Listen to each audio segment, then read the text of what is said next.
Hi, friends. This is John. Welcome back to the Regenerative Agriculture Podcast, where we have all kinds of fun conversations related to improving our soil health and improving the health of the things that we're growing. And in today's world, today's macroeconomic climate, perhaps one of the most important conversations is how do we maintain and improve the financial health of our operations? Because obviously, that is a foundational prerequisite upon which everything else rests. Because if we don't have the resources to be good stewards, then we all know what happens. Stewardship suffers and declines, and the things that we're responsible for managing necessarily go into decline. And this has been a macro trend for the last century or more. You could argue even longer that there have been all kinds of externalities in agriculture, and that there has been this financial extraction that's occurred from agriculture, but this has really been accelerated in the last 50 years or so, and is continuing. And so it's important for us as stewards and as farmers to be thinking about how do we put ourselves into a different position?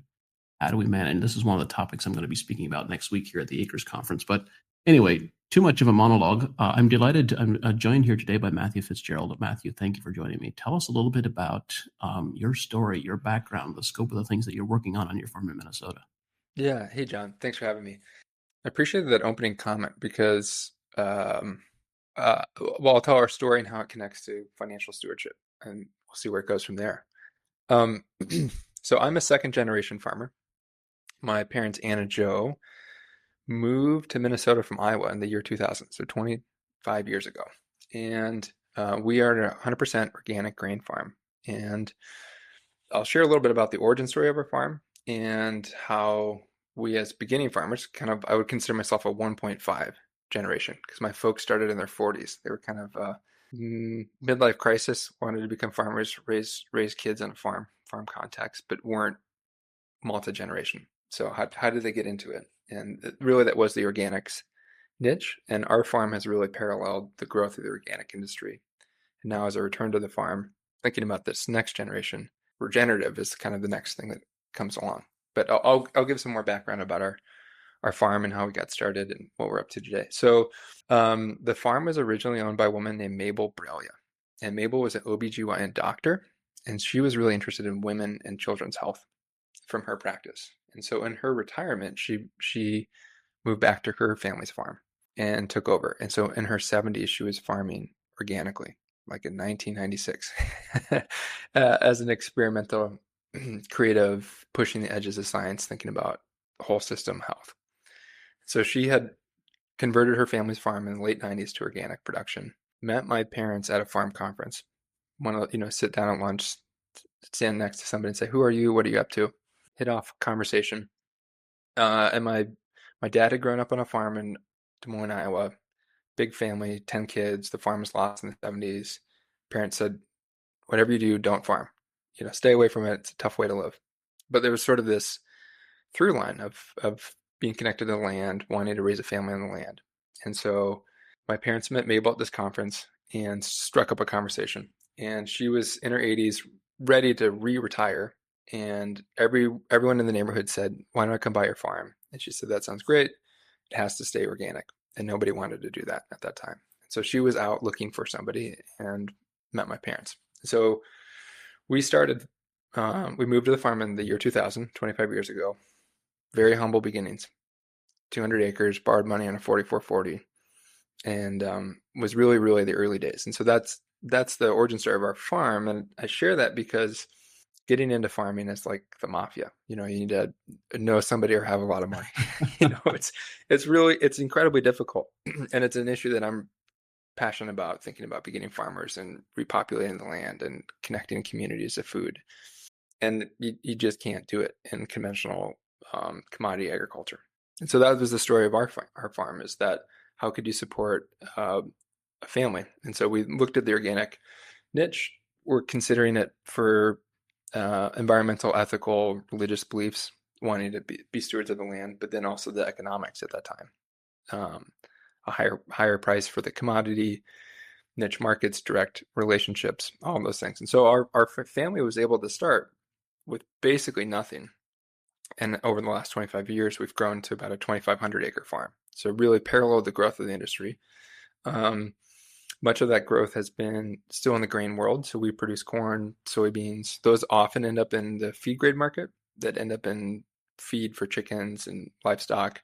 Some as food grade, some distilling, some food grade soybeans for end users like tofu, soy sauce, wheat.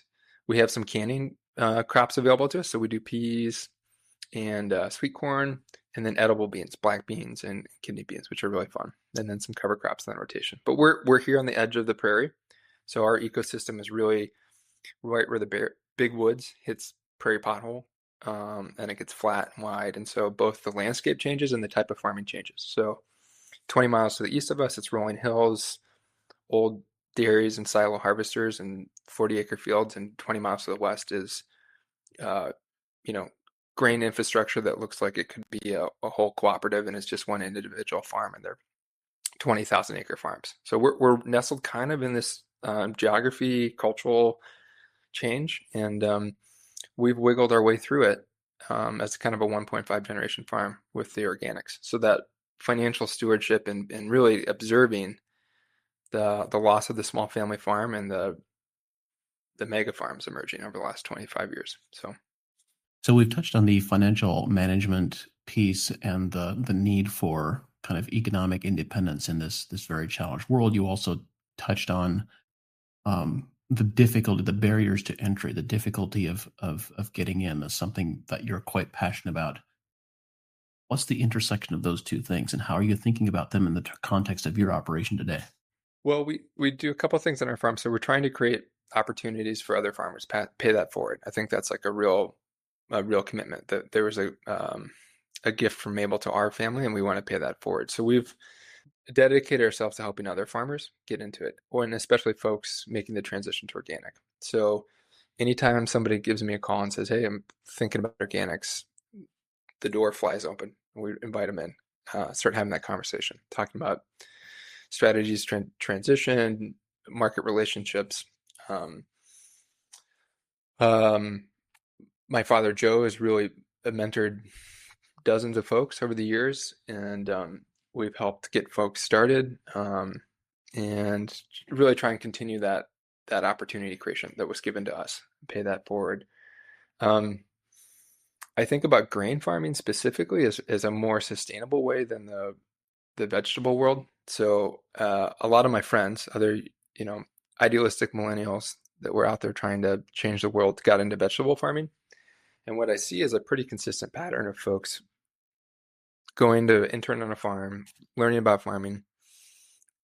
Maybe they're 17, 18, 19, into their early 20s. They maybe figure out how to buy 20 acres of land into their early 20s. They hit 35, they've got 2 kids, their bodies start to break down. They realize, uh-oh, this isn't working out. The economics aren't working out. So at least here in the Midwest context, I'm always encouraging folks that are beginning farmers or first generation farmers to think about pushing beyond just the quick natural solution of like being a CSA vegetable farmer. I think that's a really important part of our food system, but it's still undervalued. And so grain farming is a huge opportunity for beginning farmers because there are systems in place, there's scale to a certain amount, there's mechanization that helps protect your body over time. And economics are still a little bit more robust and a little bit more stable. So at least start with grain, think about maybe adding livestock for diversification. If you can complete the whole cycle with vegetables or direct to consumer stuff, that's kind of the sweet spot, I think, for a really sustainable economic farm. So when you think about grain farming, of course, even organic farming, there is still a substantial barrier to entry relative to a fruit and vegetable farm, relative to the size that is needed, the acreage that is needed. So how do you solve that barrier to entry? Good question. It's not easy. I certainly don't want to suggest that it's just go buy a tractor and get going. um, we have an opportunity because there's a huge generational shift, right? I think half of the land is going to change hands over the next decade, and so that changing of hands is the opportunity, I think, because just going out and being able to buy a farm is darn near impossible, given how expensive land is. In our context here, Minnesota land is $11,000 or $12,000 an acre.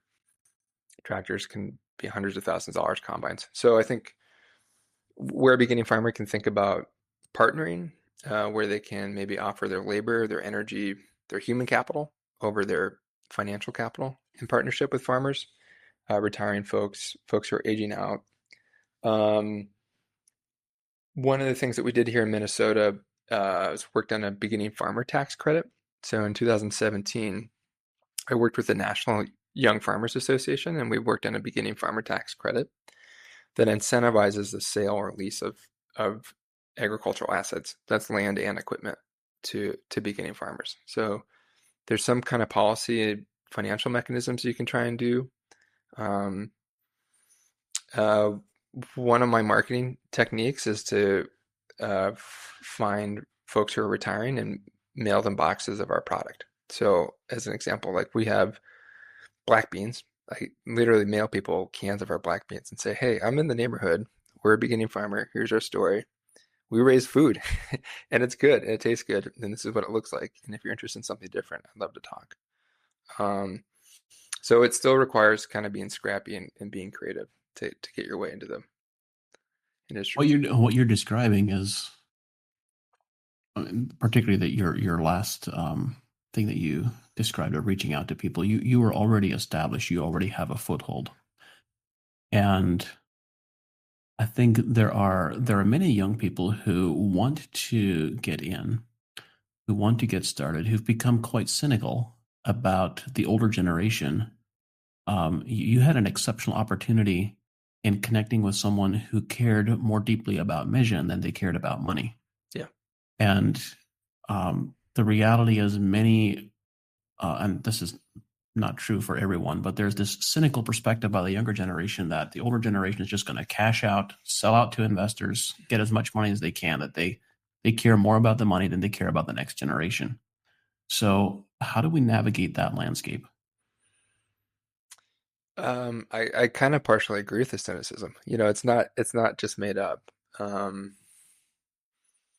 We operate within a capitalist society that drives the most return on investment, the highest amount of money possible. It's very tempting.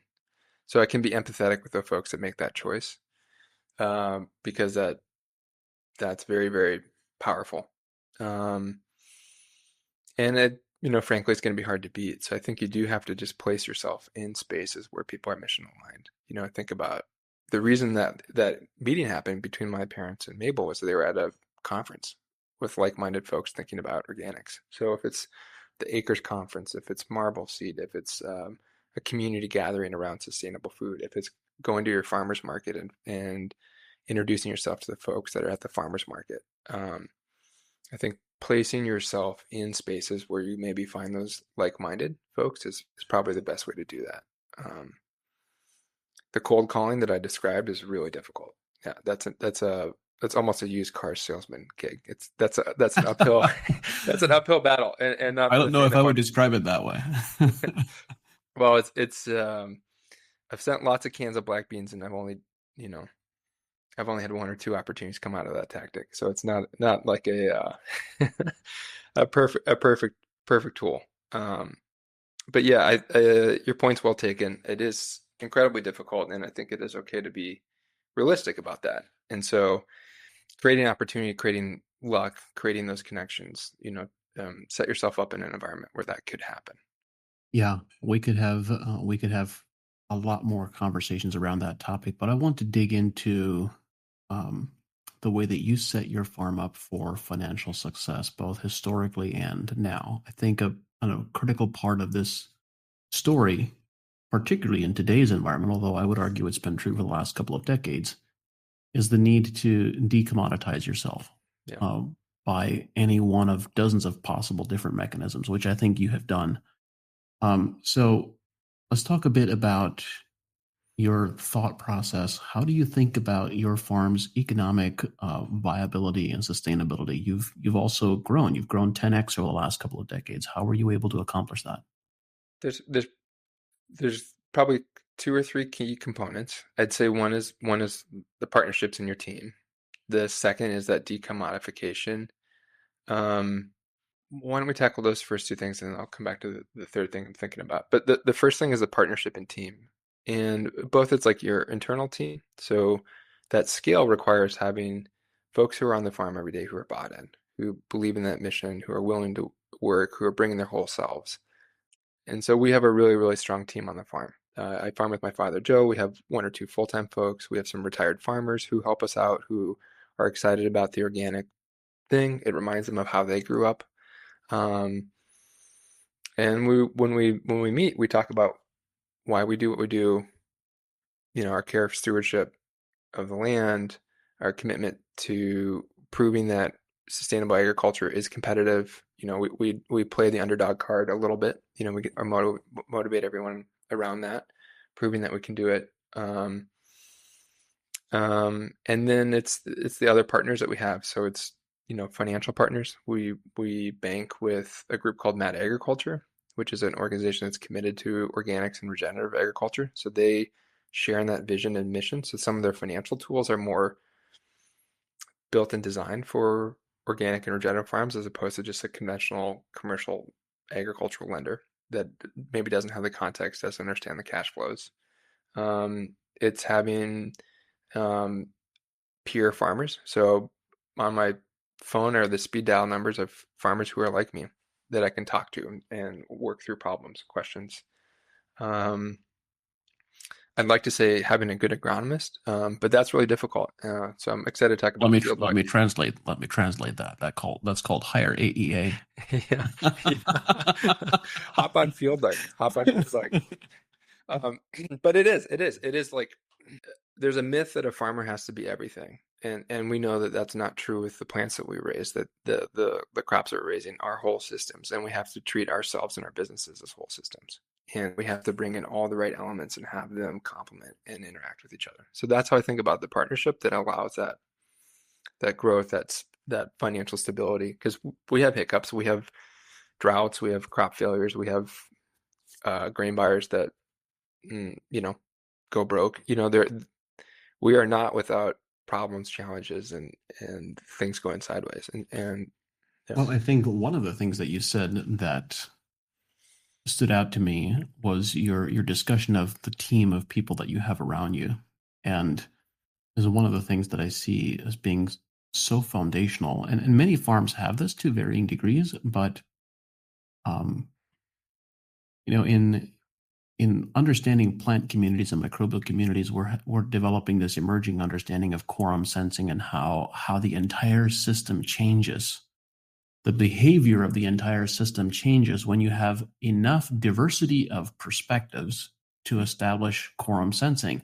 And it's kind of the same way in human organizations or human communities. When you have enough diversity of perspectives, like you need enough different points of view. If you only have 5 or 10 people and they all share the identical point of view, then you have a much more limited perspective. You have much less resilience. Yeah. Yeah. It's hard to do it too. I think that it's not an easy thing. So, and it's long, slow work, just like stewardship or soil health. It's long, slow work to build that. And so I absolutely personally benefit from the work that my parents have done before me. And I feel like the work I'm doing today is for the next generation or for the next farmer. And if you just see yourself as part of this larger arc, this larger ecosystem, it brings joy to the work too, frankly, because like sometimes this is just hard. There's no way around it. It's just hard. It's stressful. For me, at least, it's the human element, the community element is really uh, grounding and life-giving. Yeah. Yeah. I want to not lose sight of the third thing that you had in the back of your Oh, mind. yeah. So I talked about partnership decommodification really briefly. So Mhm. I would say we're still probably 60 to 70% of our crops are what you might consider an organic commodity. They go to a broker that we don't know personally that gets shipped on a rail car to the East Coast or West Coast and ends up We're So slow. there are degrees of decommoditization, Yeah. obviously, but I would Yep. argue that the fact that you are growing a crop that's organically certified already to some degree has removed you from the mainstream commodity marketplace. Yeah. Yeah. I would say so. Certainly, our corn is worth twice as much as kernel corn sold on the Chicago Board of Trade, and it's a lot more nutritional value and love and effort put into it. So I think that's a fair price. But yeah, the third component I'd say for like how do you manage the scale, or how do you de-risk things, is this concept of doing the right thing at the right time and in the right way. And what I want to talk about is a project that I've been working on for the last 3 years called FarmFlow, and I think John, you'll share this insight, which is like alternative systems require intensive management. It's not a passive endeavor, and I think that's often when people think organic or regenerative or permaculture or something. It's sort of like, well, you just let the nature do its thing and it's going to work its way out, and it's not that at all. Nature is absolutely doing its thing, but you're an active part of it. Um, Actually, I'd like to touch on that in just a moment for just from a very high, extremely high level philosophical or principles perspective. Um, as I've been learning more about quorum sensing and how ecosystems function, I think there is it's possible to develop an ecosystem and develop a landscape where nature just does its thing. And there is much less management involved. I think one of the early inspirations of this outside of the ranching and grazing world was Masanobu Fukuoka and his one straw revolution in natural mm, farming and some of the work that he was doing. But it's becoming increasingly clear to me as I understand and look at different examples of this that in order for that principle to even possibly hold true requires an abundance of different species and requires an abundance of diversity. That doesn't happen in an organic grain cropping system. It doesn't happen in most farming systems. And so I think that principle can be true, but isn't true in most grain cropping environments, or even all of them. yeah, yeah. And there's this transition period from what you're describing, this Yeah. quorum sensing that like requires active participation, active management, active. Yeah. So Yeah, management intensity, absolutely. Most grain cropping to do it really well, to do regenerative management or organic management really well, requires much more knowledge, and it's much more knowledge intensive and much more management intensive. You've taken away all the easy buttons. yep, yep. So 3.5 years ago, I had a friend who's a data scientist, and I said, "Hey, I have a bunch of information about my farm, and I'd like to think about the question. This is a natural farmer question. How could we raise more yields? How could we raise a bigger crop? And what could we do? How could we figure that out?" And so he was willing to help me on this project. And so we put together a data set. And this isn't a university level research with randomized trials. It's just our own multi-year large scale farm. And we looked at planting date, variety, crop fertility, soil suitability, a whole bunch of different factors on our farm, including we looked at the number of passes. So the number of times we were in a field doing some kind of operation or scouting or intervention or cover crop or whatever it might be, and the frequency. So how often were those passes occurring? And we ran this multivariable regression, which basically helps us understand like which of these variables has the largest impact on that yield. And when we ran that regression, the strongest variable was the frequency of passes. So if we were in a field every 4 days versus every 7 days, there's a 5 bushel increase in corn yield. So the insight was the more often you're in your field, the better your crops. And you're gonna go, yeah, duh. You talk to any good gardener and they say, yeah, if you weed your garden, the more often you're weeding, the better your tomatoes. But that insight really made clear to us like the active intentional management of our farms drove outcomes that we wanted, whether it was weed control, whether it was yield, whether it was like the success of a cover crop, whatever it was. And despite being good farmers and having 25 years of experience, we weren't always doing that ourselves. We kind of knew this insight. The regression proved something we already intuitively understood, but we had a gap. Um, and so we came up with a solution for that gap, which is the FarmFlow concept. I can share more about that, but I can see your Yeah, gears turning. yeah. I have a couple of flags that ran up the pole for me here. Yeah, So one of them is this: when we look at plant nutrition management from a physiological development perspective and the phenological growth stages, it's become extremely clear that there are windows of time where if you get on the necessary application, let's say, I'm just making things up here, but let's say you get on a critical side dress application on corn at V5, and if you miss that, if you have like a 3 to 5 day window, and if you miss that window and you're a week late, then your yield response is down disproportionately. Like you can that can cost you 10 bushels in yield.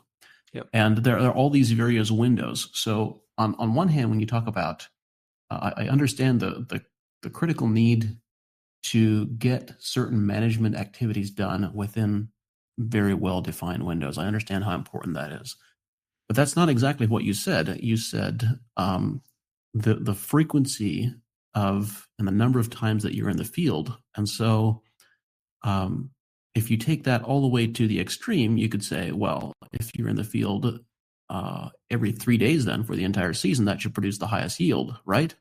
yeah. But I don't think that's exactly what you're saying. No, it isn't, and that's the limit of a farmer run uh, data set and experiment. That there's an insight that can be gleaned, but if you take it too far, it falls apart. Or it's limited in its utility. So um, from this insight, we created a $300 idea. I think it's worth $1 million, and we can we can give it to everybody for free. Um, but we basically took this insight of like, okay, we need to visualize the work that's being done on the farm and catch those gaps to get that side dress at that right time. And so we took a 4x8 whiteboard and we took tiny little tape and we laid out, we made a grid, a 4x8 grid. And from top to bottom, listed our fields, and from left to right, counted out days. So individual squares equaled an individual day on an individual farm. And then we just simply used magnets. And we placed a magnet with a color code. So for example, planting was green, tine weeding was blue, manure application brown, so on and so forth.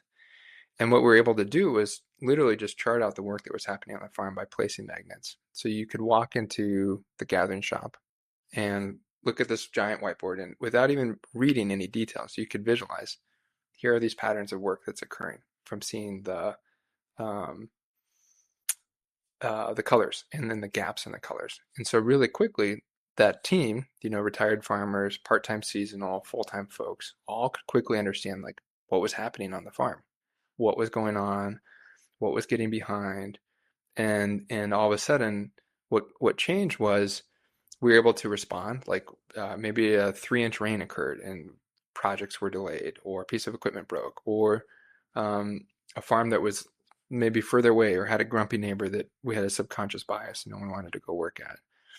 We could identify those things and respond to them, and so people had a sense of their role, their participation, their impact in the whole system. Um, Folks that didn't were new to organics could start to understand the sequence of these interventions, these passes, and how they complemented each other and how they built on each other. Um, and as a result of just this like $300 whiteboard with magnets up on it, we changed the way that we were thinking about the farm. Everyone had a high level buy-in. We were executing much more quickly. We're catching those gaps, the management gap, and it changed the flow of our farm. And so that was the FarmFlow concept. So I want to talk about the results that you observed and what changed. But before we go there, um, let's dig into a bit more on what this chart actually looked like on the wall. So I'm imagining that over the course of a season, you have some gaps that are 3 days apart, and you have some that are 30 days apart. Yep. Do you deliberately try to bring things closer together and have greater frequency, or are you just trying to to hit those optimal time windows? It's seasonally appropriate. So, the activities that are happening, say in August and September, are much more spread out than they might be in May and June on our farm in a grain system.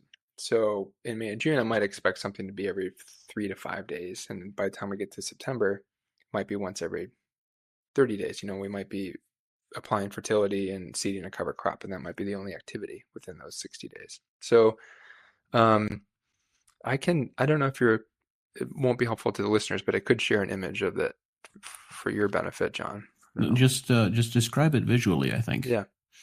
Yeah. So there's a limit to a 4x8 whiteboard because you can't fit 365 tiny little squares on a 4x8. I think that means a second 4x8 whiteboard. Yeah, we just keep stacking together. Or, you take a photo, you wipe it off. I also have a 2-year-old, so we have to be careful about how high those magnets are because she can come in and move them around pretty quickly and the whole plan's off. So,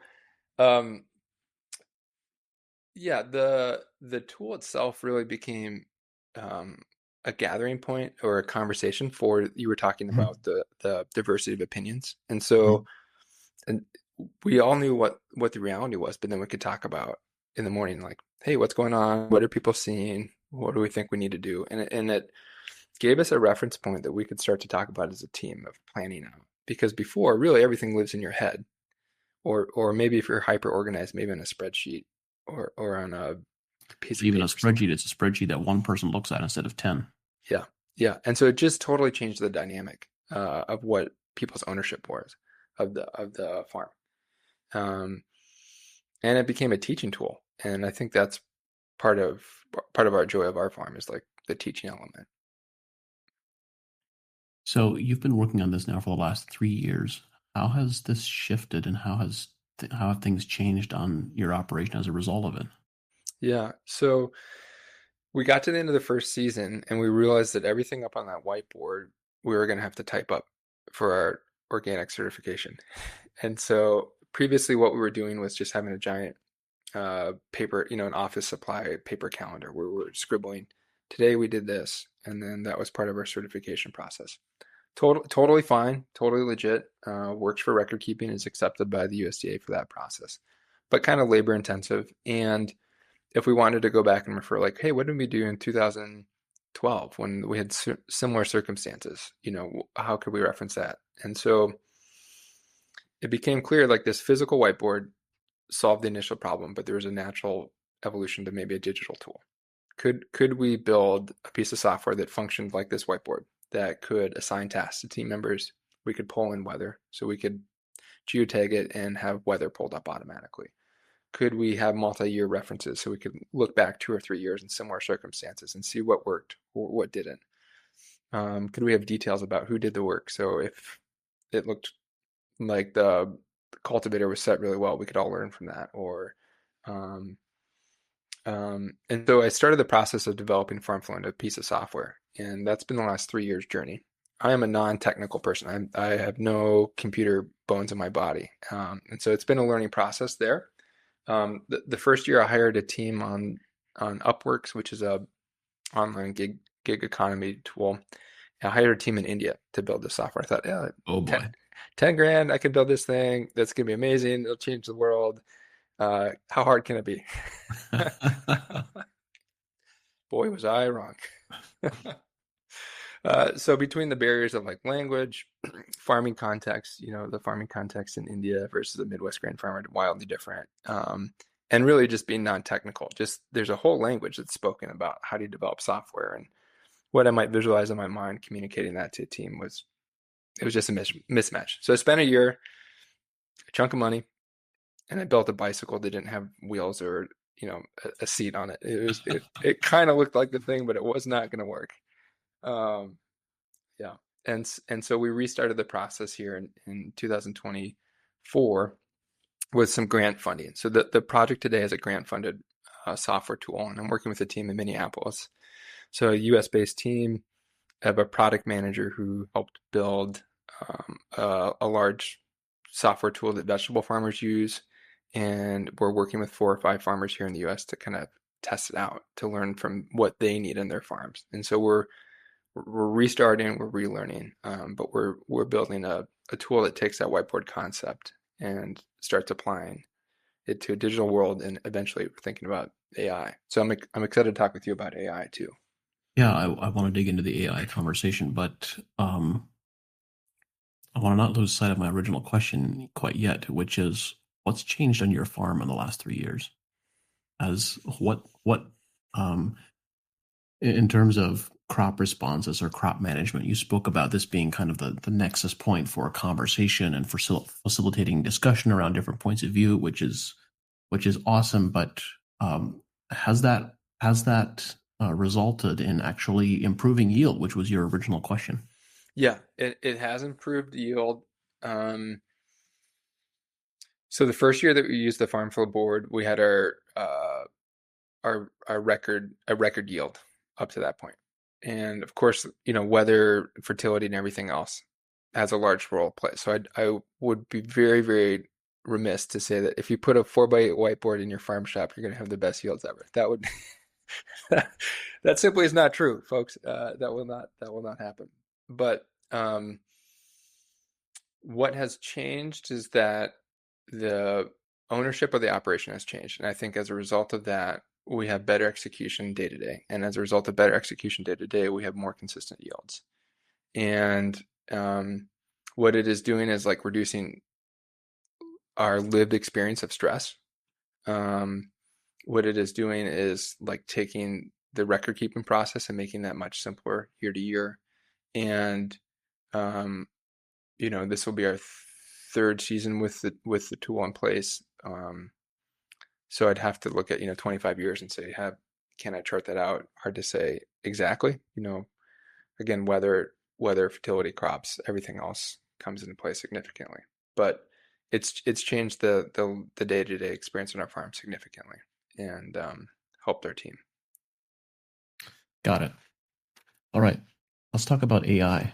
You've mentioned Yeah, field arc twice now, and I have conversations with people all the time who are using AI for a variety of purposes, and in usually partially delighted and partially terrified and partially yeah. There's just a mix of emotions about the results and the performance that they're getting from it.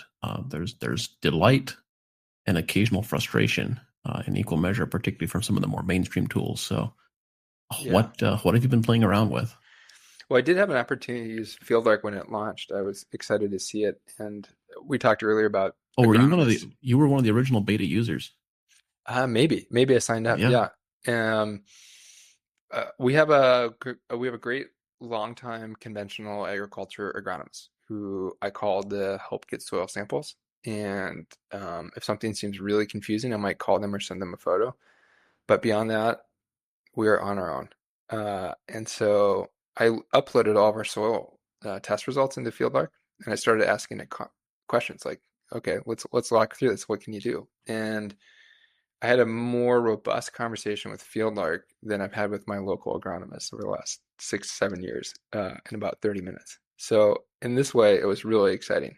Um, Out of curiosity, what was the nature of the questions that you were asking, and what were the types of responses that you were getting back? I start out, I'm just pulling it up here. I started out very generic. So I said, attached to it's my soil samples. What can you tell me about my farm?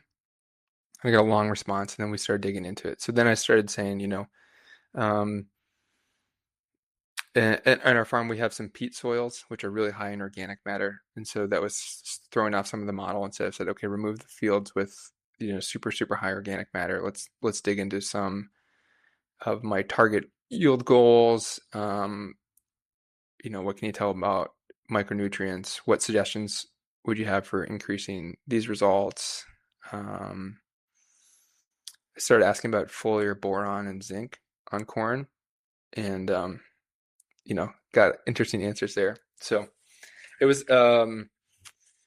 it's been fun. I think my experience with AI has been, I think about it maybe as like a college intern where it has access to knowledge, but not quite the context to offer original insights that it can assemble and answer things that you maybe give a framework for, but it's not generating, for me at least, um, totally new and original concepts. The temptation my experience, and this is, I'm talking about ChatGPT or other large language models, not necessarily Fieldlark, but my experience with AI is this, maybe this same sort of delight and distrust that initially it's really tempting to interact with it and just think that it's going to do the thinking for you.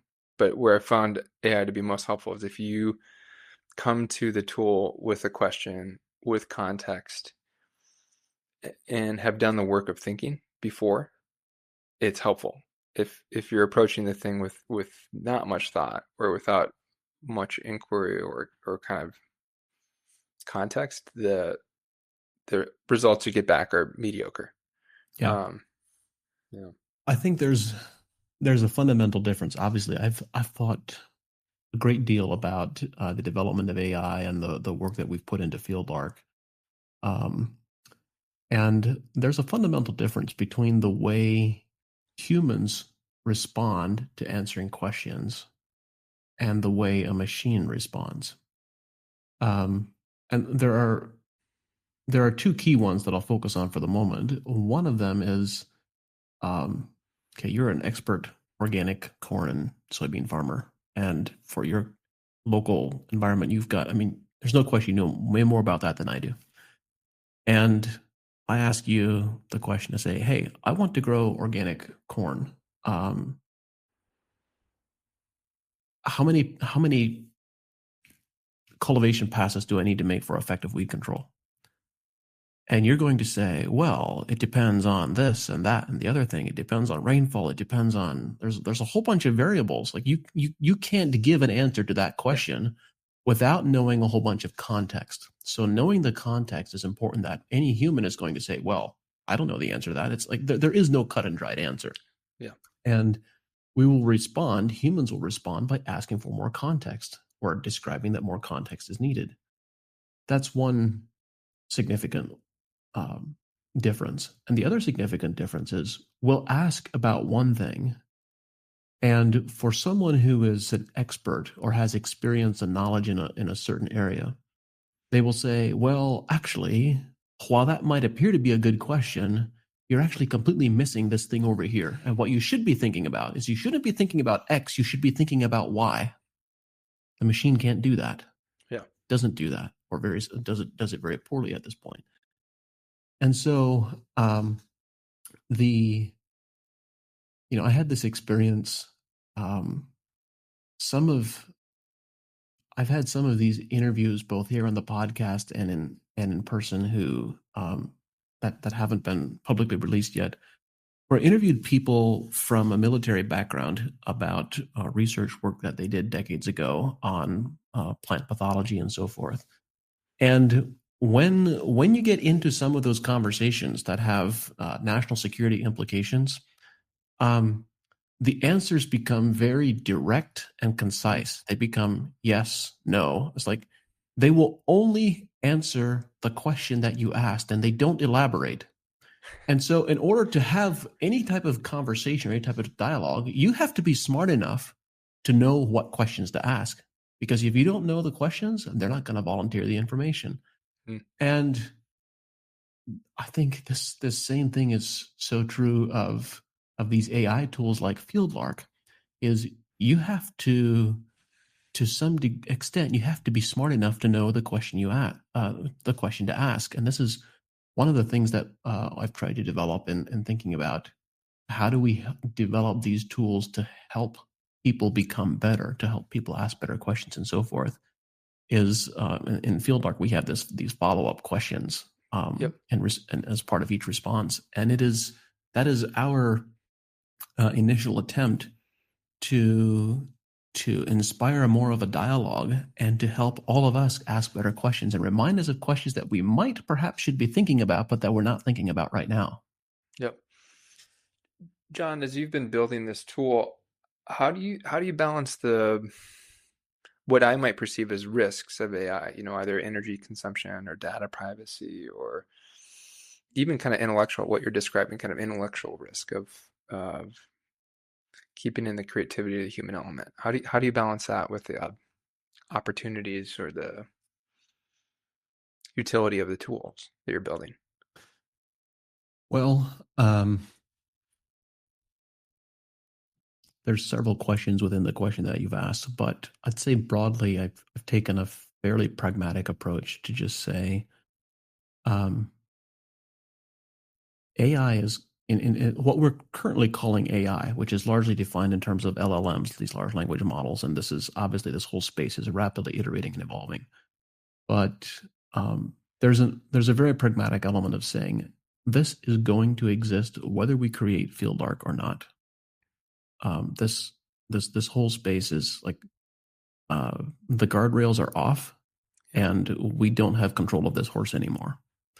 So there is an element of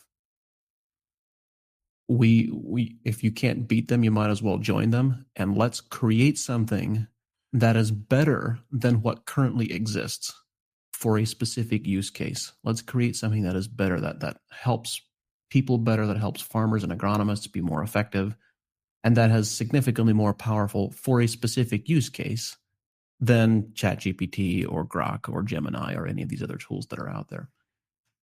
So that's the one consideration, and then another aspect of the question you asked about energy consumption. That this kind of relates to my initial response is we are perfectly comfortable in many domains of life using significant energy, and you could argue using energy wastefully for outcomes that we perceive to be valuable.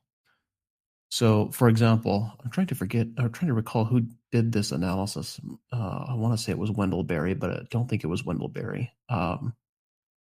Wendell might have talked about it, though, in Unsettling America, but something to the effect that our modern agriculture today, we use 3 to 4 calories of petroleum energy to produce a single calorie of food energy, which is not sustainable on its face.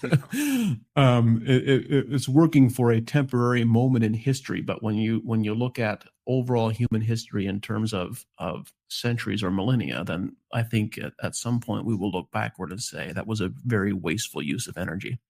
Yep. And similarly, so we have to look at these LLMs have been created. What are we going to use them for? How are we using that energy? And so I would argue that using that energy for the purposes of facilitating a more regenerative agriculture is a valuable use of that energy, much more valuable than what it's probably most widely being used for on a consumer audience perspective. Yeah. Yeah. Looking up a recipe for spaghetti. Exactly. Probably not. Not helping the world. Yeah. Yeah. Well, it's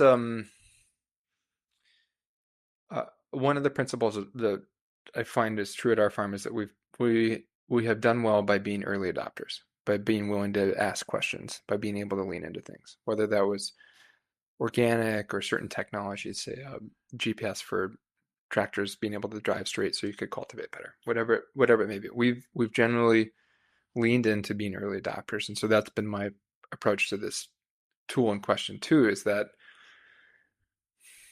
there needs to be a healthy amount of skepticism. There are always trade-offs, and at the same time, it is a tool, and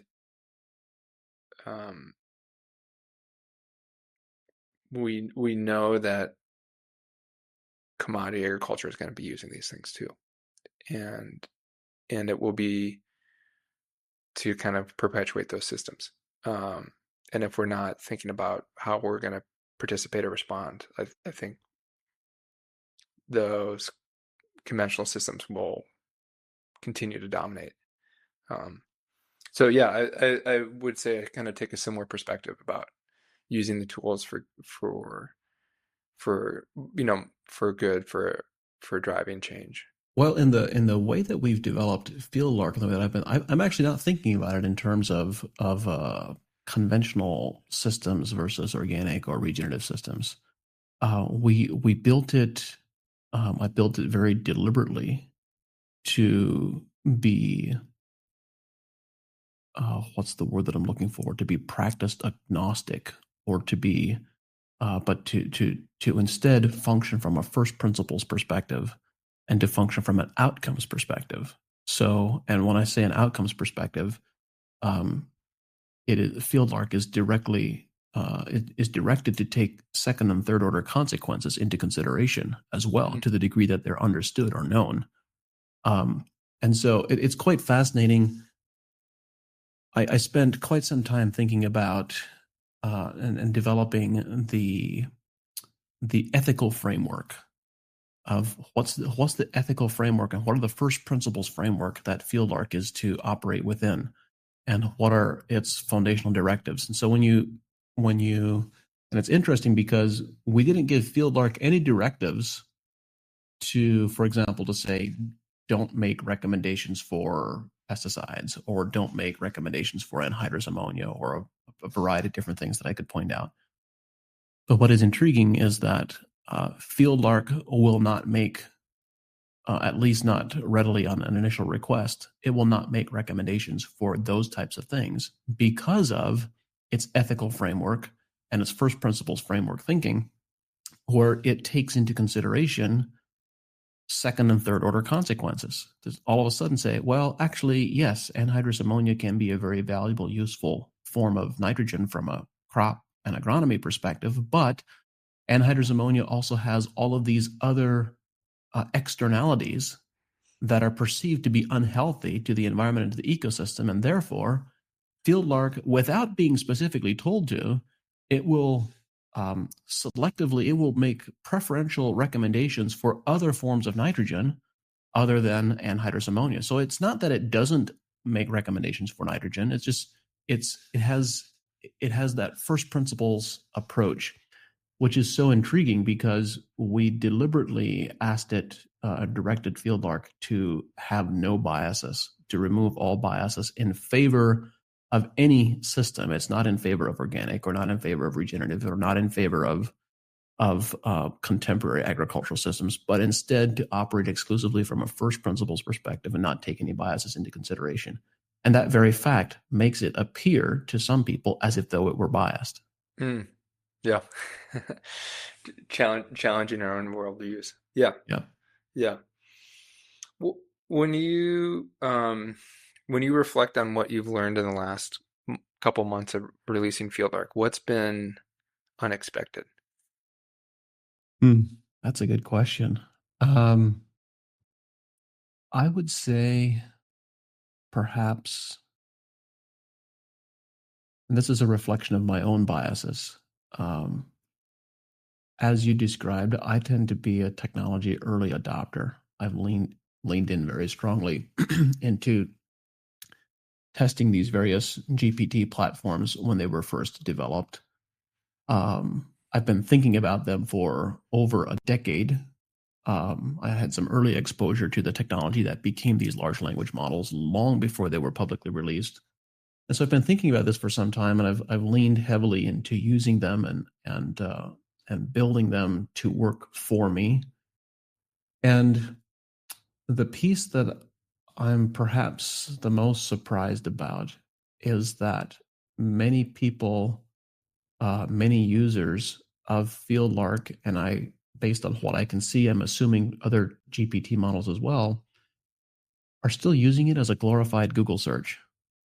They're asking more specific questions, but they haven't really understood the implications of what this technology can do for them once it is trained for them. And you mentioned this at the beginning of you uploaded a bunch of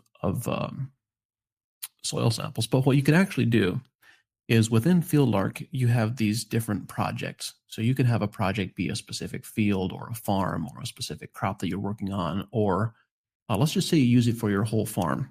So you can write up a document, or even better, and this is the way that I this is the way that I use FieldLark and other tools is when I'm building out an initial profile, I won't build a profile. I'll use the AI tool to help me build the profile. Mm. So I'll say, hey, FieldLark, I am farming at this location. with these crops, with these soil types, here are my soil characteristics, here are my dominant weed species. Help me build a profile that describes my context that I can use to train an AI tool. And you'll go back and forth, you iterate half a dozen times, and I end up with usually as much as a 20 to a 30-page document that describes my context in detail. Mm-hmm. These are the common weather conditions. Here's the climate. Here's the USDA growing zones. Here's all this. And let the AI actually help build out that context rather than you trying to do it yourself. And then you take that information and you upload it into a project, put it into a document, put it into that project. And now it will constantly reference back to that training data set. And you can constantly add to that and build it. And so what happens over time, the information that you get back becomes ever more customized and focused on your specific operation as you keep building it, as you keep training it. And so the quality of the answers and the quality of the information you get back out of it becomes very valuable. And the reality is, what I'm talking about in terms of training these AIs to work for you is this can be as simple as 30-minute exchange back and forth. They are very good at actually identifying what information would be valuable for them to understand your context. Yeah. Where I've used that similarly is with this FarmFlow project. I mentioned it's been grant funded. I'm also not a grant writer, so I've been using it to apply for grants by giving it context. So like sharing previous grant proposals or previous language, previous documents, the request for proposals, pitch decks, kind of everything. And I've created a project in ChatGPT. And then that, when I get off the farm and tuck kiddos into bed, and then it's time to start working on a grant at night, and I've got 2 brain cells left. It's been really helpful to kind of be that partner to kind of take it to that next level. One of the projects that I did, just to give you an example, this is actually one of the projects that I did that I then refused to ever use again, just from a principled perspective. I trained an instance of Gemini to sound like John Kempf, to talk like John Kempf, and to write like John Kempf. I said, okay, here are 50 webinars. Here are the transcripts from 50 webinars and dozens of podcasts. Here are a long list of articles that I've written and blog posts that I've written. And so I trained it on all this, and I said, analyze all of this and write I forget what the proper term is, but kind of a brand tone document of how does John's language and his expressions, and write a document to train an AI so that it speaks and writes like John Kempf. Oh, no. And it generated like a 50-page document with this extensive detail about the tones and the type of voice inflections. And it analyzed all of it, wrote up this document. And I provided the document as a training tool, as a training set. And it came back, and I said, all right, behave as John Kempf and write an article on quorum sensing. Yeah. And I looked at that article and like, this is freaky. That's done. Because there are limits. It's not that.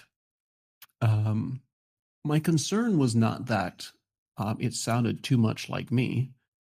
What I was concerned about is that if you start using those tools, it's just very similar to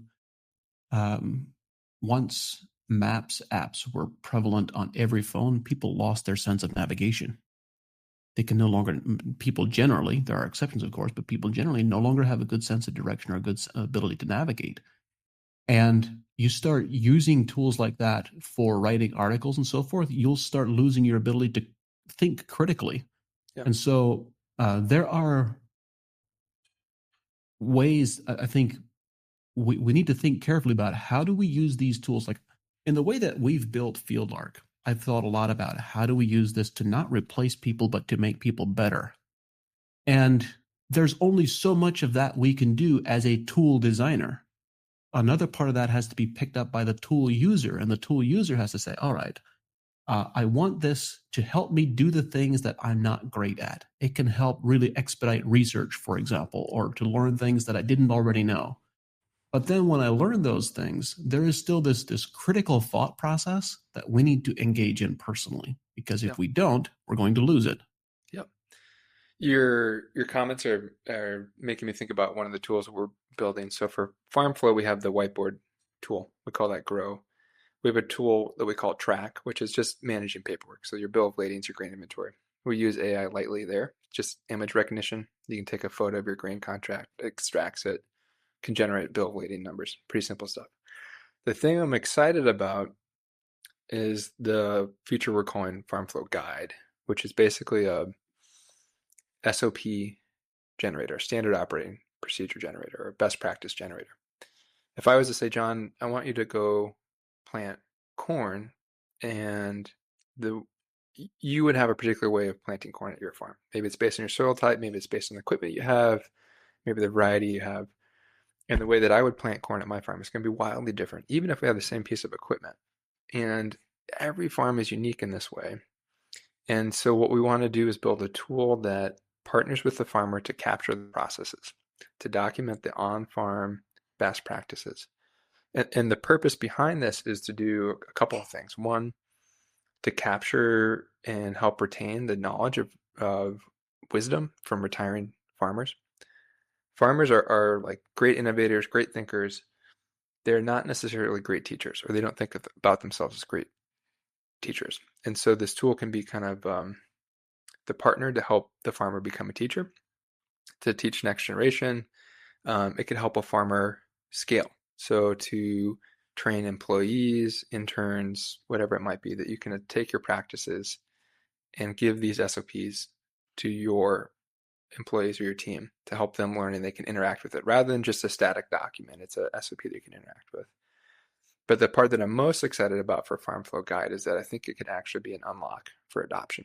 So more than an incentive payment, more than an inspiring video they might watch, if a farmer is going to adopt a new practice, it's probably because they see their neighbor doing it. They see somebody that they know or have contacts that's similar to theirs doing something different. That farmers trust farmers. And when I think about adoption of organic practices or regenerative practices on my own farm, it's anything that we've adopted or brought onto our farm, it's probably because I've seen another farmer do it successfully, or they've shared an idea or concept. Maybe it was leaning over the back of a pickup truck at a field day and we were swapping ideas on cultivators. But we want to use an AI model that's trained to think like a coach, to think like an extension educator, and help document the practices that are on that individual's farm, and then create these SOPs that can either be used internally or externally to adapt and adopt new practices. So we're calling this thing FarmFlow Guide. Just in the early stages. So we're working with the same set of farmers. We're really wrestling right now with data protection. That's an unanswered question for me, and I don't. We're spending time talking with experts in the field to kind of think about how do we protect this data, because we don't want to just train a model and then get that extracted, that value in that process that's intimate and important and really the intellectual property of that individual farmer. So that's something that I don't have good answers to yet, but we're thinking about that SOP guide tool as kind of an unlock for FarmFlow and for adopting new practices in our context. So that's to your point about the tool and the user of the tool. I think this is like the next level for us as we think about AI. Well, it's certainly a very rapidly evolving and rapidly iterating space. And simply entering into the AI space means that you've entered into a race, and you'd better be prepared to move very rapidly, because the capabilities of these tools are already today. It's there's not a good way for me to quantify it for a general audience, a farming audience, of how rapidly improving these tools are in their mathematical capabilities, in their logic capabilities. But there is such rapid improvement. What I can say is, you cannot look at a tool such as, let's say, Gemini or ChatGPT or Grok, you cannot look at a tool 6 months ago and have tested it, say, okay, I'm going to upload this type of data into it, and I'm going to ask it to help me analyze it and come up with a set of recommendations. You cannot evaluate that tool 6 months ago and say, oh, that failed to give me anything useful, and therefore it's worthless, and I'm not going to bother using it again. If you test it again today, it is going to be substantially better than it was 6 months ago. It's not, Yeah. not a little bit better, not 5 or 10% better. I'm talking dramatically better. And so the whole space is iterating and evolving so rapidly that even if you used it 6 months ago or 2 months ago and you said, this thing wasn't all that great, you need to stay on top of it. You need to look at it, constantly be evaluating how you are using it, how to get the best results out of it, because it is growing at a rapid pace. Yeah. Yeah. So that means that all the users of FieldLark are going to be continually delighted with all the new things that they get out of it from a month-to-month basis, and from FarmFlow perhaps as well. Yeah. Yeah. Yeah. It is. The trick, I think, is to stay grounded in it too. To be aware, to interact, and then to stay connected to the bigger vision. Absolutely. The why. And be very deliberate about what you use it for and what you don't use it for. Yeah. Yeah. Wonderful. Well, Matthew, this has been an awesome conversation. We haven't gotten to talk about the farming yet. Oh, yeah. But I want to be conscious of your time and of all of our listeners' time. So thank you for being here. Thank you for the work that you're doing, and let's stay connected. Thank you, John. I hope you have a good winter. Stay warm. The team at AEA and I are dedicated to bringing this show to you because we believe that knowledge and information is the foundation of successful regenerative systems. At AEA, we believe that growing better quality food and making more money from your crops is possible. And since 2006, we've worked with leading professional growers to help them do just that. At AEA, we don't guess, we test, we analyze, and we provide recommendations based on scientific data, knowledge, and experience. We've developed products that are uniquely positioned to help growers make more money with regenerative agriculture. If you are a professional grower who believes in testing instead of guessing, someone who believes in a better, more regenerative way to grow, visit advancingecoag.com and contact us to see if AEA is right for you.